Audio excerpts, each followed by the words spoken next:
Hello, tonight's story is called Cat and Mouse. One summer's day, a young mouse set out looking for adventure. Be very careful, said his mother. It's a dangerous world for mice. Watch out for traps and watch out for the sharp claws of the cat. And above all, don't be too sure about anything. As the mouse ran in and out of the stems of the sunflower, a cat saw him and called out in a sweet voice, "Hello there, Mouse." The mouse stopped hearing his name called and looked out nervously. "Come out, Mouse. Come and talk to me," the cat said. "I'm rather lonely, and I'd love a bit of company." "But aren't you a cat?" said the young and innocent mouse. "A cat? Perish the thought," said the cat piously. "I'm none other than Santa Claus. Look at my white whiskers and white eyebrows if you don't believe me." The mouse had heard that Santa Claus had white whiskers and white eyebrows, and also that he gave people presents. "Are you absolutely sure you're Santa Claus?" he said, because there's still something about the cat that made him very suspicious. "Of course I am," said the cat. "Look, here are my claws to prove it. That's why I'm called Santa Claus. Come on out. I have presents and things just for you down the path."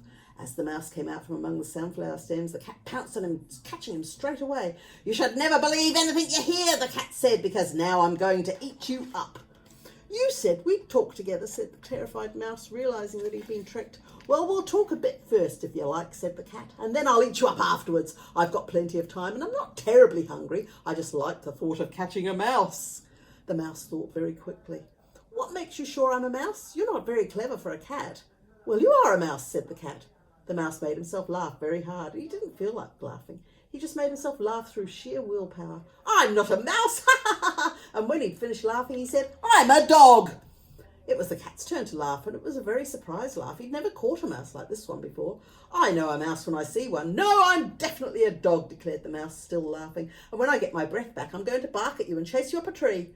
Inside his mouse mind, he was telling himself, "I'm not a mouse, I'm a dog. I'm not a mouse, I'm a dog." He's going to make himself think dog thoughts. "Just imagine you thinking that I'm a mouse," he cried. "Well, you look quite like a mouse," said the cat, sounding rather less sure of himself, and the mouse was looking a lot more like a dog than the cat at first thought. "Let me hear you bark." Wait a moment. In his mouse mind, he was telling himself, "Think, dog, bark, dog, be, dog. Well, are you ready?"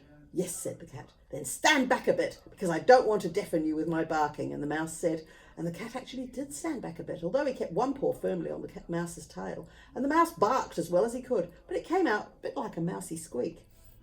"There," said the cat triumphantly, "and I'm going to eat you straight away because I can see you're a tricky mouse." The mouse didn't lose his head, even though he thought the cat might take it off with one single bite. "You really do have mice on the brain. I'll serve you right when I chase you up a tree."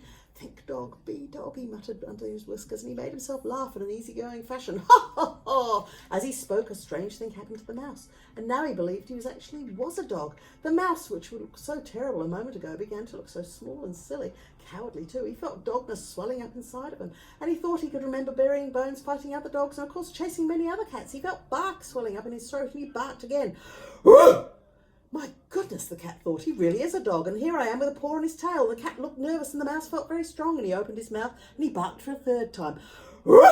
This time there was no doubt about it. It was a wonderful bark. The cat took his paw off the mouse's tail and ran for the tree, and the mouse chased him, barking furiously. The cat shot up the tree like a furry racket and hid among the leaves. "Whew, that was a narrow escape," thought the cat, cowering at the top of the tree. "Whew, that was a narrow escape," thought the mouse at the bottom of the tree. "I'm off home to mother." As he reached the mouse hole, he saw his mother nervously collecting sunflower seeds outside. "Mother," he called, "here I am, home again." "Ah, dog!" screamed the mother, and she popped down the mouse hole. The mouse lay quietly outside in the sun with his paws stretched out in front of him and his tongue hanging out. "Think, mouse," he panted, "think, mouse." So he thought mouse, and he thought mouse, and he thought mouse, and his dogginess died.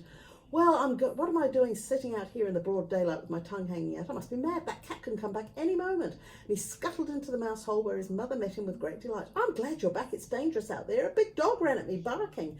"A cat caught me," said the mouse, "but I escaped." "Escaped? How did you manage that?" "Cleverness," said the mouse modestly. "Cleverness and courage. I chased the cat up the tree." Exaggerating again, thought his mother fondly. And then the mouse and his mother had a delicious dinner of sunflower seeds. As for the cat, she stayed up the tree all day long for fear of that savage dog that was waiting somewhere below in the summer garden.